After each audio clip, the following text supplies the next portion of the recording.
Okay, so let's start our program. We're very fortunate to have distinguished professor and author David S. Reynolds join us for the Transcendentalism Council lecture series.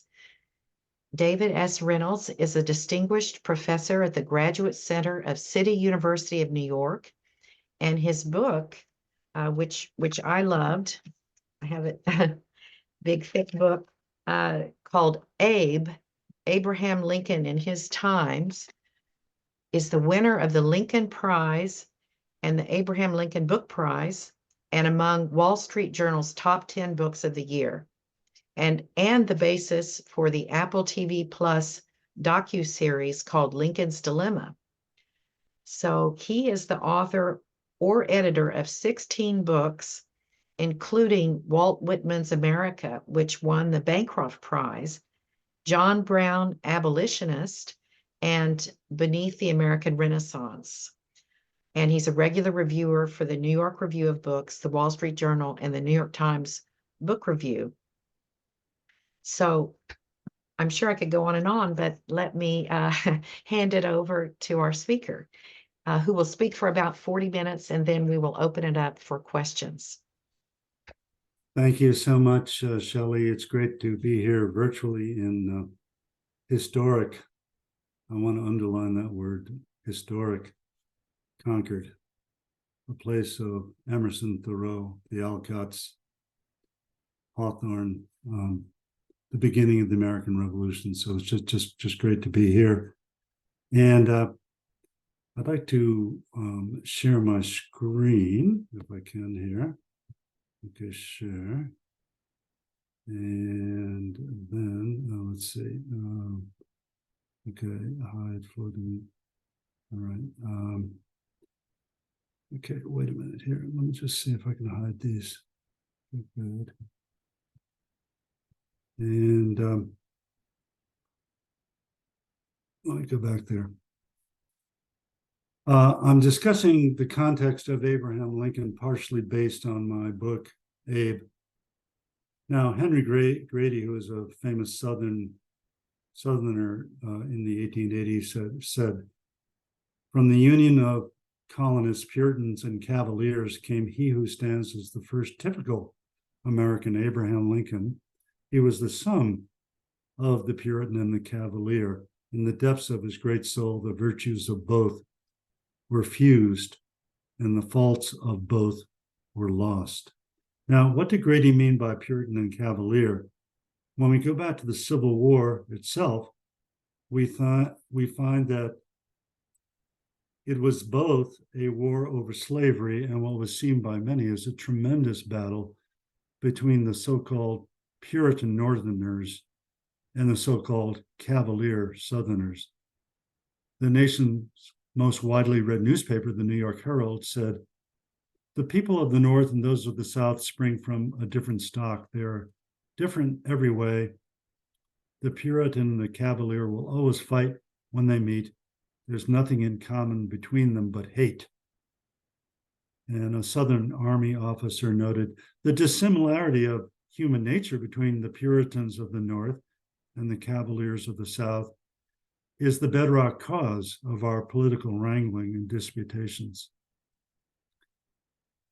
Southerners viewed Northern Puritans, so-called Puritans, as fanatics who were meddling and anarchic with their many isms, reform movements like Transcendentalism, spiritualism, socialism, women's rights, and worst of all, abolitionism. The South prided itself on its chivalric, orderly society arranged according to a stable hierarchy, with genteel, honorable planters on top and enslaved Black people on the bottom.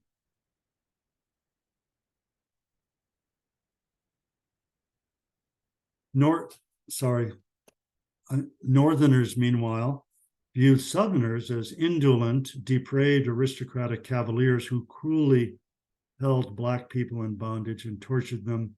Anti-slavery Northerners prided themselves on their moral fiber, which many of them believed was rooted in the early Puritans who had settled New England.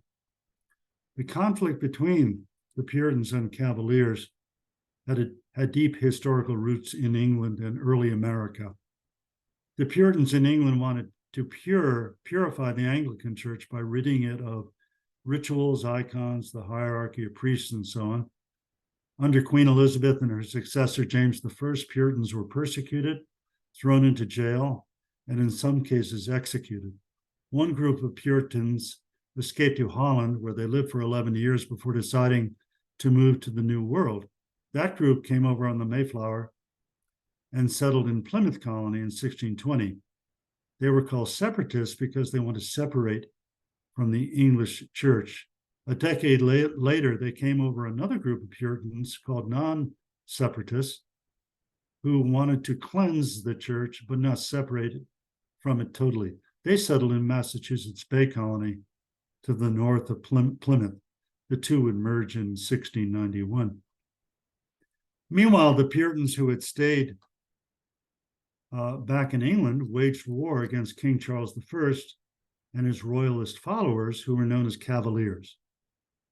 During the English Civil War from 1641 to 1653, the English Parliament, which was dominated by Puritans, sent armies led by Oliver Cromwell against the Cavalier forces of the king. In 1649, Charles I was captured by the Puritans, brought to trial for being a tyrant, and beheaded. He was replaced as England's leader by Oliver Cromwell, who became the Lord Protector of England until his death in 1658, after which Charles's son, King Charles II, restored the Stuart monarchy. It was during the interregnum, when Oliver Cromwell ruled for 9 years, that many Cavaliers escaped a Puritan crackdown by moving to the American South, where they soon controlled several southern colonial governments and established large plantations worked by enslaved people. Over time, the differences between Southern Cavaliers and Northern Puritans fostered a cultural polarization that buttressed and intensified the division over slavery. Now, Lincoln's ancestry reached back to Puritan New England on his father's side and to Cavalier Virginia on his mother's. Privately, Lincoln was fascinated by his dual background. His mother was the illegitimate daughter of a Virginia planter about whom little is known. Lincoln claimed that his planter grandfather was a Virginia aristocrat and his mother was a great noble woman. This is his words, a woman of very fine cast of mind, broad-minded, liberal, generous, a quickly sympathetic woman. These qualities of geniality and class and so forth were ones that were sometimes associated with the Virginia Cavalier. On his father's side, Lincoln was descended from the Puritans, who were generally associated with moral principle and independence. Lincoln told a friend that he was eager to go someday to England to explore the original Puritan region of his father's ancestors. Among the Puritans who came to Massachusetts to escape persecution in England was the weaver and farmer Samuel Lincoln.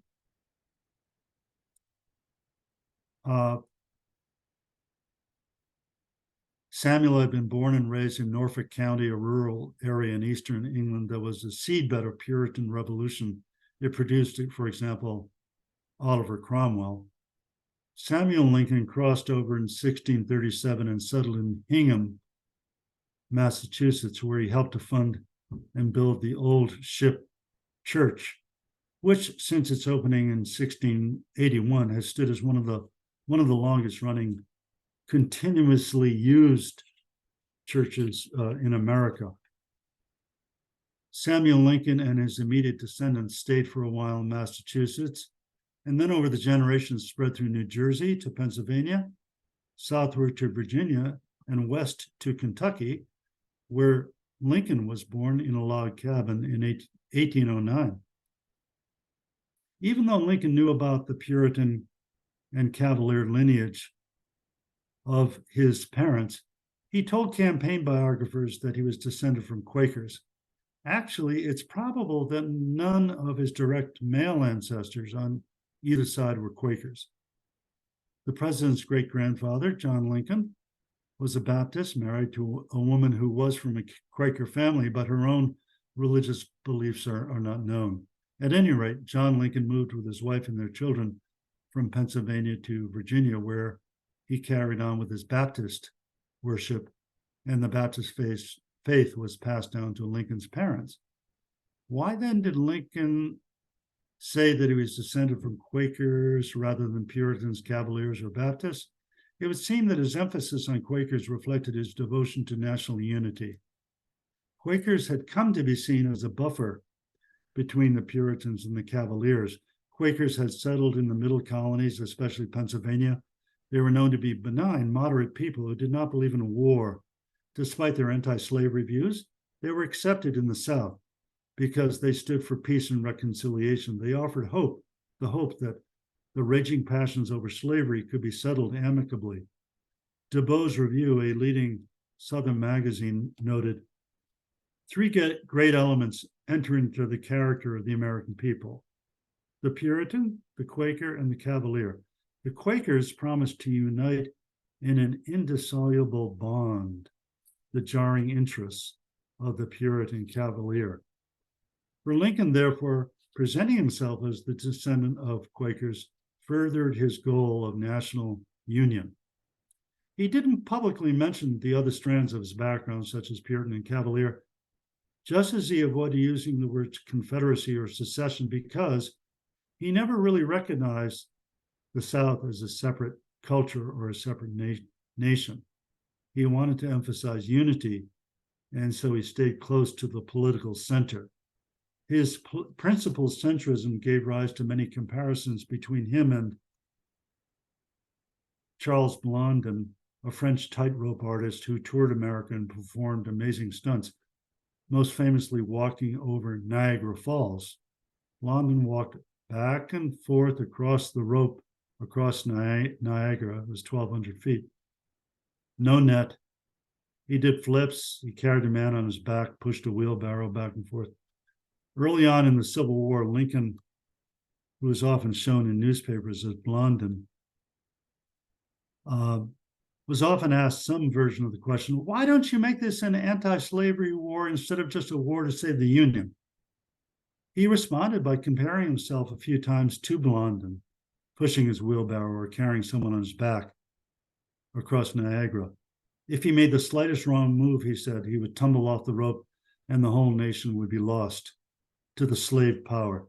He knew that if he initially announced that the war was aimed at ending slavery, he would lose one or more of the 5 slaveholding border states, which would join the Confederacy and ensure victory for the South. He declared, "I think to lose Kentucky is nearly the same as to lose the whole game. Kentucky gone, we can't hold Missouri, nor I think Maryland. We might as well consent to separation at once, including the surrender of the capital of Washington."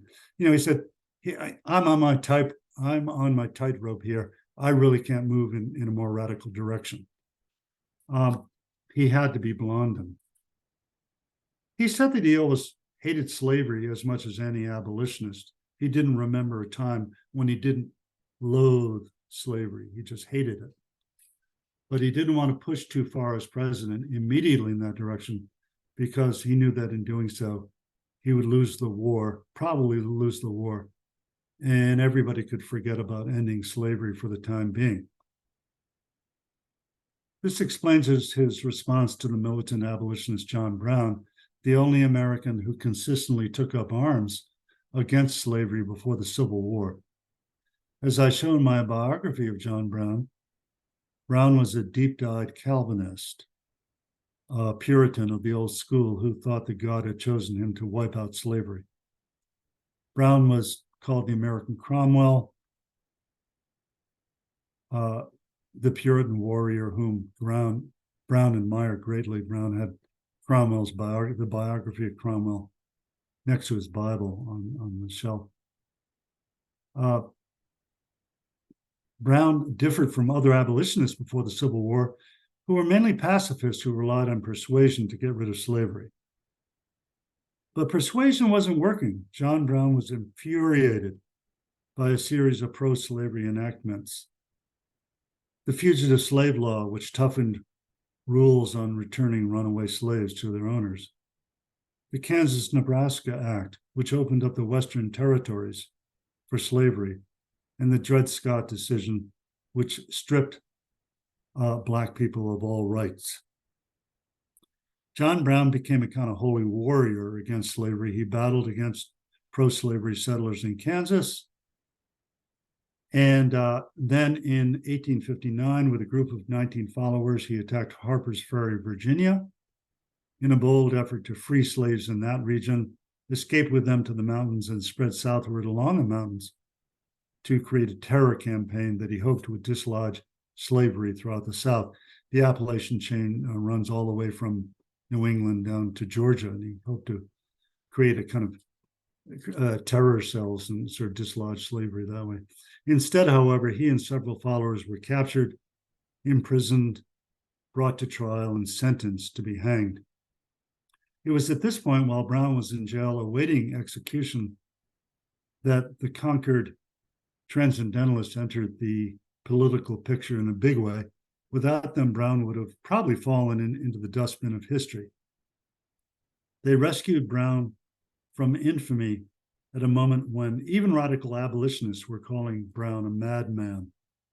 They had previously been outspoken advocates of what was known as the higher law. The higher law had been introduced in the 17th century by the Puritan philosopher Algernon Sidney, who wrote, "That which is not just is not law, and that which is not law ought not to be obeyed." When protesting against the Fugitive Slave Act of 1850, the anti-slavery politician William Henry Seward said that there was a higher law than the Constitution. He meant the higher moral law of the injustice of slavery, which must be followed no matter what pro-slavery laws were in place. John Brown took the higher law to an extreme.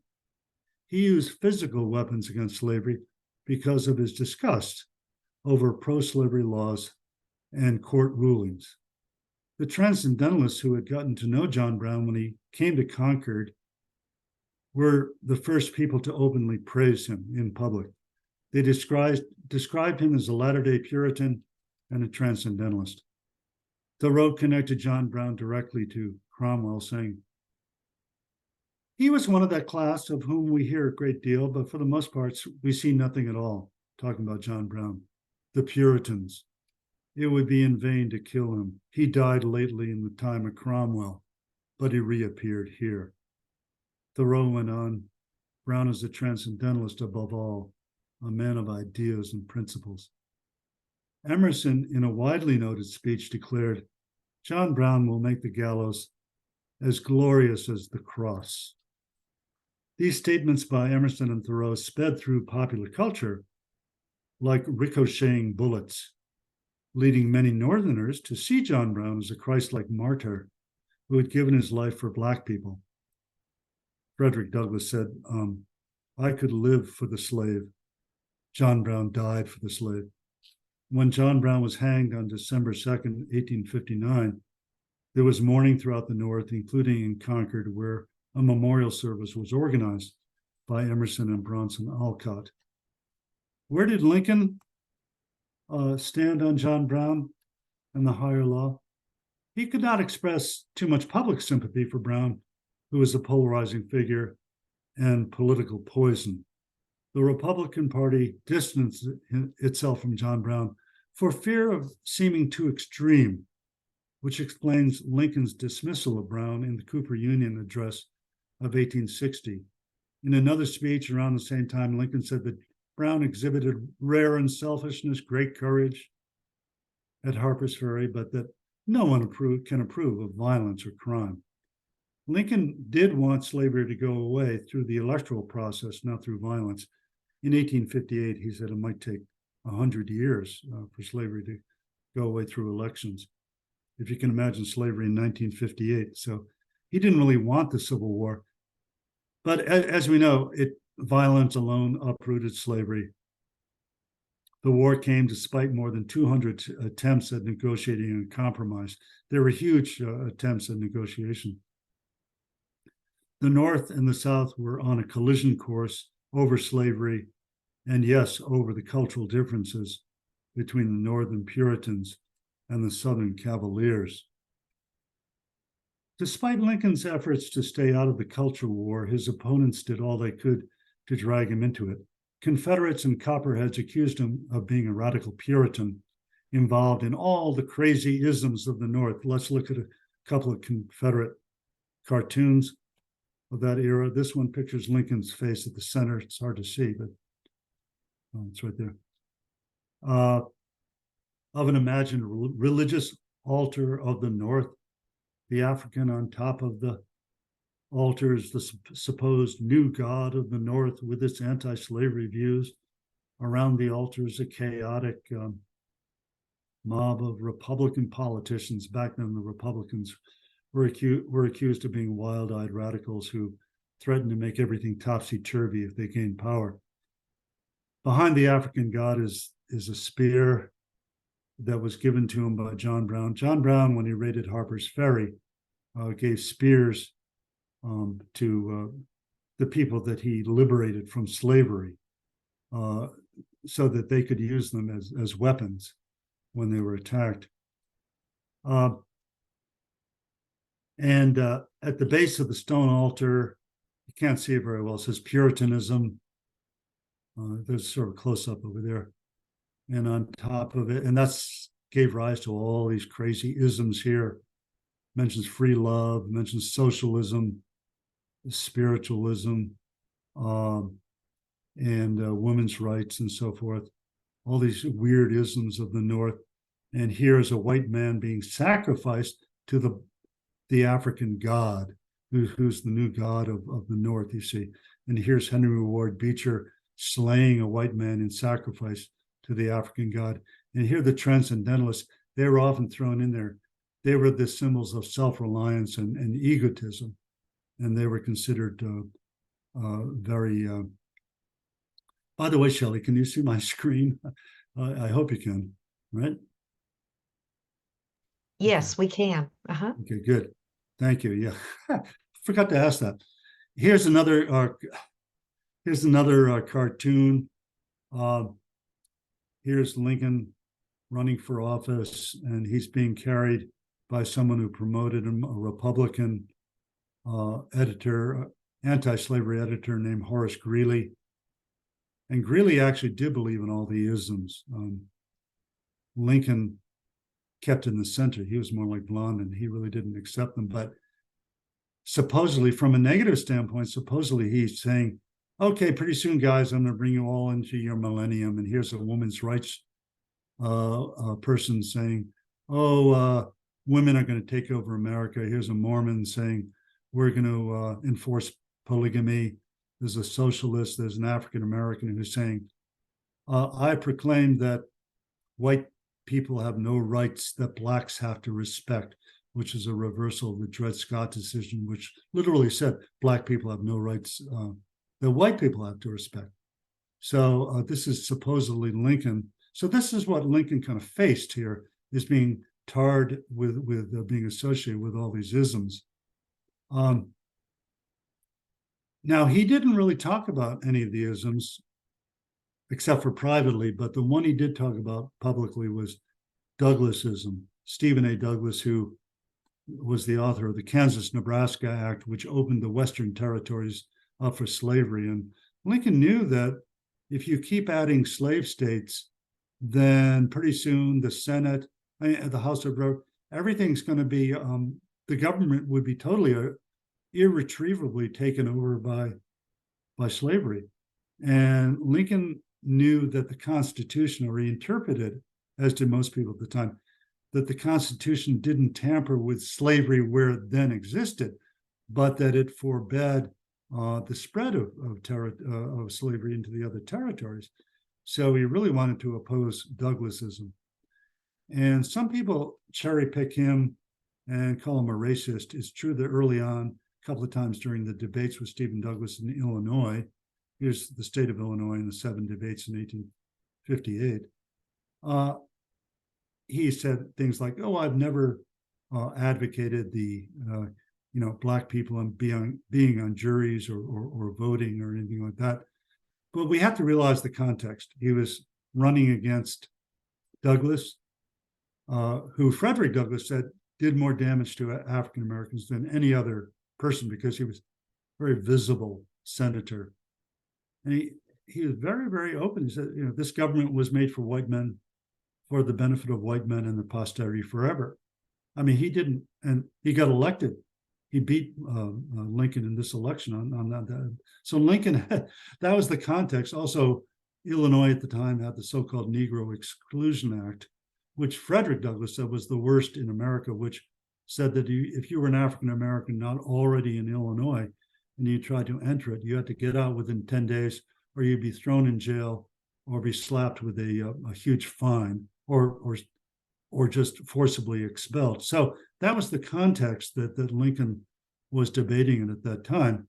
And the fact is that later on, that privately, living in Springfield, he lived near 21 African Americans who lived within 3 blocks of his home on Jackson Street. And among them were William Floraville, who was his barber. And he was very close to Floraville. He helped him with the real estate. He represented him pro bono in court. Lincoln was a lawyer, and Floraville sent him a very affectionate letter when Lincoln was in the White House. Also, William Donegan, who made Lincoln, he was a cobbler who made the size 14 shoes and boots of Abraham Lincoln, and another African American that Lincoln was very close to. And then during the White House years, he was visited by Frederick Douglass, who had, at first, when Lincoln was really on the blonde and tightrope, was wondering, well, just how anti-slavery is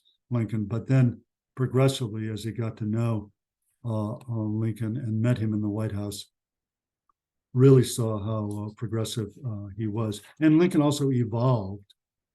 He got so much admiration for the African American troops beginning in 1863. And he really did evolve. So he became the first president to openly endorse the vote for African Americans and also to recommend their rights in other respects as well. And so Frederick Douglass came out saying that he was actually the least prejudiced white person that he had ever met. And Sojourner Truth, who was an aged feminist, Black feminist, came and visited Lincoln in the White House. Lincoln called her Auntie Truth, and he showed her a Bible that an African American delegation had brought to him. And she left there saying that I've really never been treated as kindly by anyone as that great and good man, as she called him. And even Martin Delany, who was like a Black nationalist, who was considered historically as kind of a forerunner of Malcolm X, very militant. He had been close to John Brown. He recommended slave rebellions and everything. But he came to the White House in 1865, and he said, I think that I would like to lead a group of African Americans into the South and spread the word of the newly passed 13th Amendment, which abolished slavery. I'd like to penetrate, because the war was still going on. The amendment would not be ratified by the states until the end of that year. And Lincoln said, that's a fabulous idea. And they really got along. And when Lincoln was assassinated, before actually Delany got a chance to move into the South, Delany cried for like an hour. He cried like a baby. He was just totally shattered. And he wanted to have a memorial built for Lincoln, paid for by 4 million pennies from all the formerly emancipated enslaved people, a penny from each of them. And on the memorial, there was going to be a statue of Lincoln, and beside him, a Black woman weeping into an urn, eternally weeping into an urn. So it shows you the kind of feeling that a lot of African Americans had for Lincoln at the time. And another statue, that statue was never made, but another statue was made. Charlotte Scott, who was formerly enslaved, was a washerwoman, and the first $5 that she earned as a free person, she planted a seed money for a statue that she said had to be funded only by African Americans. And indeed, over time, some $18,000 were collected mainly from ex-troops, African American troops, from previously enslaved people. And the first version of this statue showed a kneeling enslaved person with a liberty cap on his head, looking kind of sad and everything. But so the people who were contributing saw the sketches, said, no. This person has to show agency, has to have vibrancy, has to have hope. And so now we have the version of the enslaved man who's very muscular. It has broken the chains from his wrist. And it's almost like a sprinter at the starting block, ready to leap into the world, looking upward, ready to leap into the world. And that's the way that the people that wanted it to be shown. And it was unveiled in 1876, and it was almost a totally African-American affair. Mainly African-Americans were in attendance. There was a African-American woman poet who wrote a beautiful poem about Lincoln, and Frederick Douglass gave a speech on Lincoln, and a Black politician named Langston Mercer gave a speech. So it was really dedicated, funded by African Americans and dedicated by them. But recently, of course, it was torn down in Boston because it's become controversial because it's true that the Black person is not standing and is not on the same level as Lincoln. So today it's considered racist. But, it shows you have to see certain things in context. I mean, I agree. I have, don't want to get too political, but I have a problem with Confederate statues. But it seems to me this is one statue that really needs to be framed and understood in its context, because it was revised in midstream specifically to give the African-American formerly enslaved person agency and muscularity. And Lincoln kept coming back to his higher law, which was from the Declaration of Independence, the idea that all men, we would say all humans, are created equal. He said this was the central idea of America. He put it in the opening line of the Gettysburg Address about the nation bringing forth on this continent the idea that all men are created equal. And but this address, and also one in Philadelphia in Independence Hall, in which he said, I would rather be assassinated right now than surrender the principle of human equality. And both the Gettysburg Address and the Independence Hall Address were sharply criticized by conservatives who said, how dare he call for the rights for African Americans. They didn't use that word. I don't prefer to use the word that they used. But how dare he do that? Meanwhile, he didn't specifically mention African Americans in this in either speech, but it was understood, and they were right. They were right. He wanted eventual equality for African Americans, but it's interesting that he got criticized for that from the kind of so-called right wing of that era. And a couple of the people who came to really support him were the Transcendentalists. Emerson early on had sort of criticized abolitionism, but he evolved the way Lincoln did. So by the time of the Civil War, he actually talked about reimbursing formerly enslaved people. He wrote a poem saying, pay ransom to the owner and fill it to the bag to the brim. Who's the owner? The slave is the owner. and never was. Pay him. In other words, pay the formerly enslaved people, which for that day was really a pretty advanced. Not too many people were talking that way. And Emerson visited Lincoln in the White House a couple of times, and Lincoln said, "Mr. Emerson, I once heard you when you came to Springfield and you talked on self-reliance, and you really inspired me." And so Emerson, well, thanks very much. And Emerson wrote a very moving eulogy of Lincoln after Lincoln died. And did Lincoln read Emerson? There's evidence that he read the early essays in Representative Men. We don't know for sure. We know that he did read, his favorite preacher was a Transcendentalist ally, Unitarian preacher named Theodore Parker. And Lincoln marked in his copy of Parker's sermons, democracy is direct self-government over all the people, by all the people, for the people, which presaged Lincoln's concluding line in the Gettysburg Address: of the people, by the people, and for the people. So Lincoln still never wanted to get too involved in the Puritan versus Cavalier thing. He was invited to Forefathers Day. Back then, Forefathers Day celebrated the Mayflower.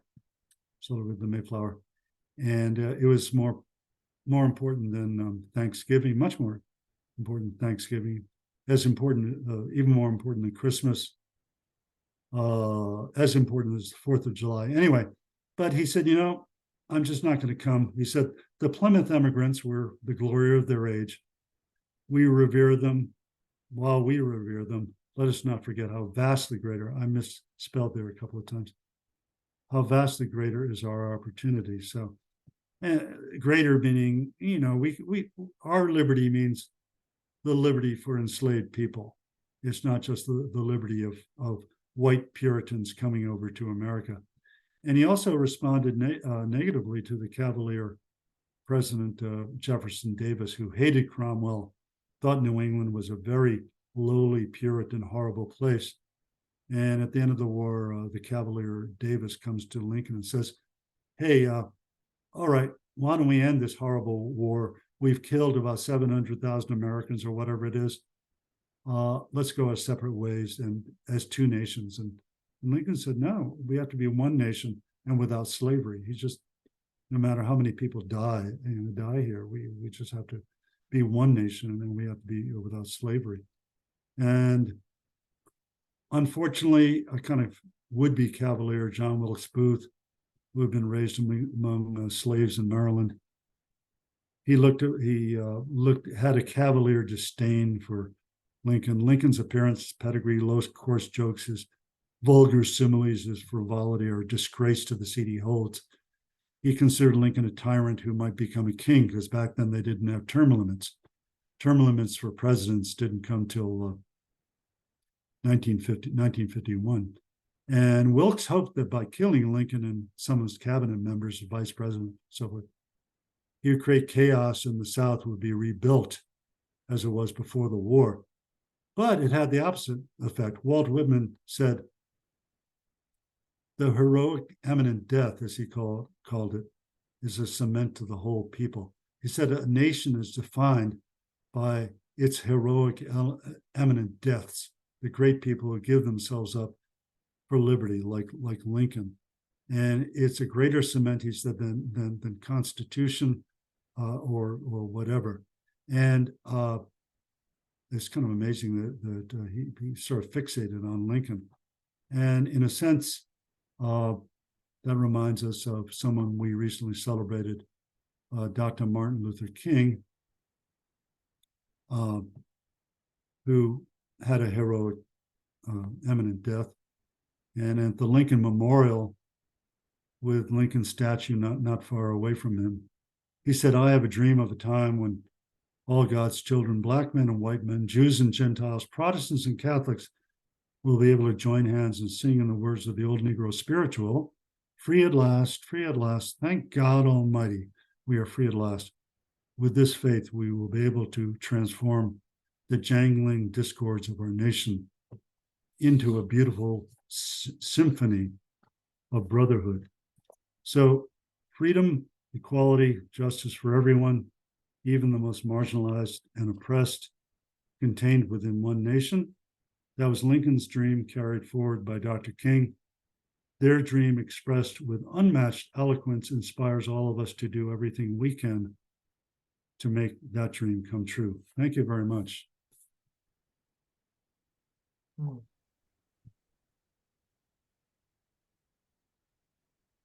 Thank you. That was really wonderful. Thank you. It really still astounds me that Lincoln was able to navigate all those challenges so well. Yeah. And anyway, he did struggle with depression and so on, but he managed to overcome it. He managed to control himself. He had a very rational side as well. So he applied his cerebral cortex or whatever it is and used whatever willpower he could to sort of pick himself up out of these crises and also out of psychological depression. So anyway, thank you very much, Carol. I appreciate that. If you have any questions about anything, Lincoln, his era, the people around him. I'll start with asking you to talk a little bit about Lincoln's beautiful writing and his eloquence and his very compressed way that he would these speeches that somehow have become so defining in terms of how we think of democracy. For example, the Gettysburg Address. So if you could just kind of where did he get that eloquence? Yeah, his favorite genre was poetry. He loved poetry and he loved songs. And he loved Shakespeare, just loved it. He memorized Shakespeare by the page. And when Lee surrendered to Grant and he was on a boat, Lincoln was on a boat going back to Washington, everybody else around him was saying, in effect, mission accomplished, and they were kind of jumping up and down. But he just wanted to read poetry, and he read Longfellow and he read Shakespeare, poems about death, because he knew that so many hundred thousands of Americans had just killed each other. So he was thinking very deeply about death and about the meaning of that and the meaning of sacrifice. And he thought the poetry really condensed language and was so expressive. And there are very few presidents, even very few actors, who can recite Shakespeare by the page. Shakespeare is mainly poetic and poetry, but he could recite Shakespeare by the page. And he did it not to sort of brag, and like at a cocktail party, I can recite The Raven or whatever, or One Not April with the Shoto Sutta, the Chaucer and all that. It wasn't a matter of bragging. It was just a matter of poetry expressed his feelings. And his best speeches are kind of prose poems. They condense feeling and meaning into short space. Gettysburg Address is only 272 words, and yet it's the greatest speech ever given by an American, except perhaps a speech by Martin Luther King. I don't know, but in the second inaugural address, both of them are inscribed on the walls of the Lincoln Memorial. They're short enough to be inscribed right there on the walls. So, yeah, he knew and he was very aware, and he worked on that. It wasn't spontaneous. He kept working on the Gettysburg Address. And the guy before him, Edward Everett, that day at Gettysburg, went on for 2 hours. And Everett had memorized his 2-hour speech. Lincoln he wanted to make sure every word, he put it on his spectacles and he read it, even though it was 272 words. And the other guy finally said, you said more in 2 minutes And I said, in 2 hours. So it shows you the power of good writing, good prose, in spite of my long books. Well, I'll excuse myself by saying they're a different genre, but my daughter says, when are you going to stop writing long books? I said, you're right. I should learn from Lincoln a little bit. So, yeah. And you, in your book, you addressed the question too of how religious Lincoln was. Can you speak a bit about that? Yeah, he was raised as a Baptist. He never formally joined a church. But those today, like Christopher Hitchens and a few others who say that he was an atheist or something, like, he was not an atheist whatsoever. He said if you could boil down the Bible to the Sermon on the Mount and the Golden Rule, that would be my total creed. He knew the Bible very, very well. He often quoted the Bible in his passages, but he took it as a wonderful guide to humanity and to morality, the best portions of it. He particularly in the New Testament and so forth. So, and his most private religious confession was, he wrote a little note to himself saying that, I don't know what's happening, but it's in God's hands. It's not really in my hands. If God chooses the other side to win, it's going to win. Ultimately, it's in God's hand, and it's really God's will here. So, and when his two sons died, Eddie died very young, and then Willie died at age 11. He did get consolation from the Bible and from a preacher from New York who came down and talked with him. His wife got very involved with spiritualism, which at the time was very, very popular. That was communicating with the dead.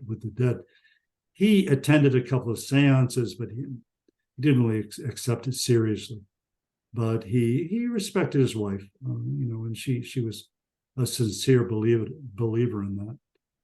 But he was not an atheist. He was not, or even really a deist. A deist believes that God is very distant and detached from events and all of that. No, yeah. I think you anticipated one of the audience's questions. She says, can you speak about Lincoln's struggle with conventional religious ideas about God's will, especially in relation to the Civil War? So you may have already answered that. I have another. You want to go? Yeah, Did you want another question? Well, okay. Just to say that the second inaugural address is full of religious references, and kept saying, if God wills this war to be finished, so be it.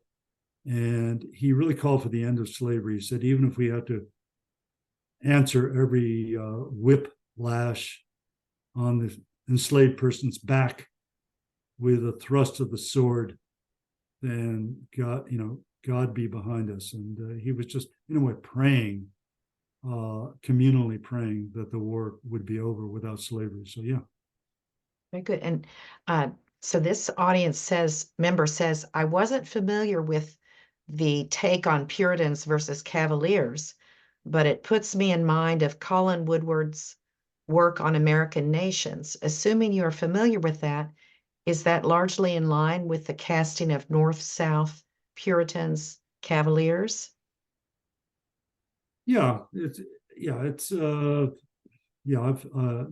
Colin Woodward's work, and what I'm doing in my current book, it's going to be called Two Ships, and it's about the Mayflower and its impact, and also the Puritan and that impact on American history versus the ship that brought enslaved people to Jamestown in 1619, a year earlier than the Mayflower, and how these two ships reverberate over time. And I found that they reverberate and kind of snowball a little bit. And they pick up the Puritan versus Cavalier context as well. So that over time, a lot of people, even Charles Sumner, are talking about the two ships that are conflicting here, the Mayflower. And finally, a lot of people at the end say, the Mayflower won. The Mayflower won.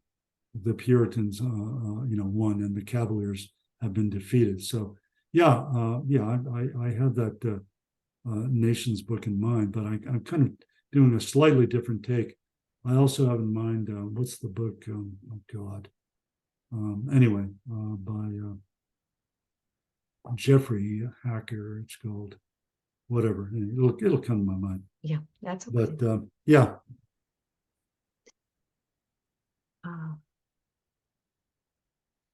Do you have any? I know you don't like to talk about the contemporary political environment too much as a historian of the 19th century, but drawing on your experience and insights, how could we create more of a sense of national unity in our lifetime today? Well, to take a lesson from Lincoln, it's a little harder nowadays because lobbies are so influential, and money and financing is so influential. Back then, it was considered indecent even to campaign as a president. There were rallies held on your behalf. There were huge Lincoln rallies, but you were considered really sort of indecent to go around and speak in public during the campaign. So it was a different thing, and it wasn't really a money thing. It was a spontaneous people's thing. And nowadays, a lot of it is advertising and promotion. As I described in my book, there was advertising and promotion in the sense of images of, that's why I call my book Abe.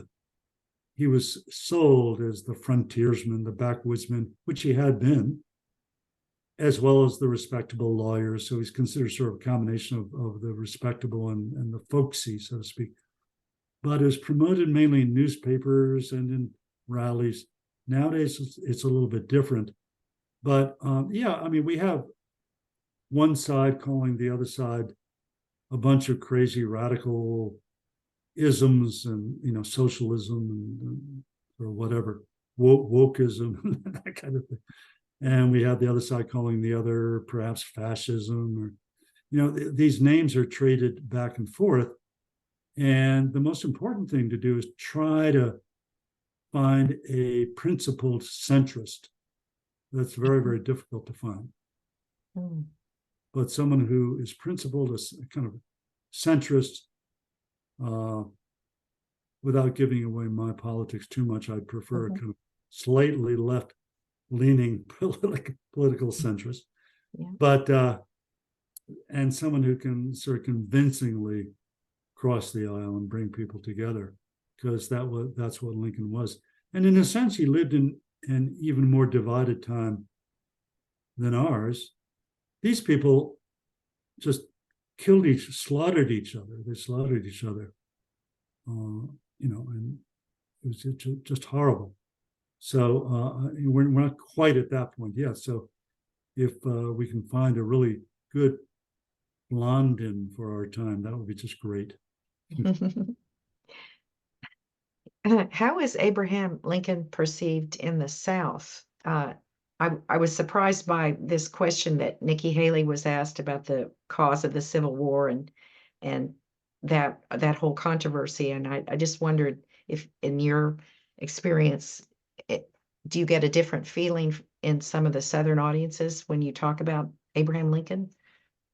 Yeah, generally he's not viewed as positively there. He's kind of a figurehead, but generally a lot of Southerners want to view the Civil War as a war between the states and a war of northern aggression on the South.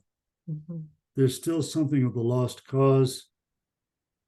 The most popular movie of all time, adjusted for inflation, Gone with the Wind, was a kind of drawing off the lost cause. And one of the most popular movies, The Birth of a Nation, kind of drew off that whole pro-Southern Confederate kind of point of view. So, and during Jim Crow, Lincoln was, well, people tried to shoehorn him into being kind of a conservative at times, but in the South, he was generally not viewed very positively.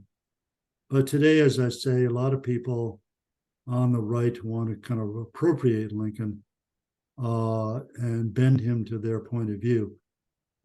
Just because he's ranked as the first president in all the polls, except I think among 2 or 3, in which he's like number 2 or 3. He's ranked number 1 among historians. There have been many, many polls.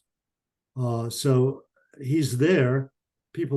Politicians like to appropriate him, but Nikki Haley was kind of appealing to a conservative base, denying that slavery was the fundamental cause of the Civil War. The secession documents of the various states, South Carolina, Virginia, Georgia, they all mentioned slavery, and they thought slavery was their higher law. They thought slavery was just ordained by the Bible. It was just a great thing. It was wonderful. It was, something to die for, to defend. So you can't take slavery out of the Civil War. But it's very timely. All right. Well, I think that's the end of our questions. I really, really appreciate you appearing in our program. Excellent. Thank you very, very much. I appreciate people turning out. Carol, good to see you. Good to see everybody. And I guess you'll be posting this online, will you? I will. I'll get back to you and I'll let you know. That would be great. Thank you very much. Good evening, everyone. Thank you. Bye-bye.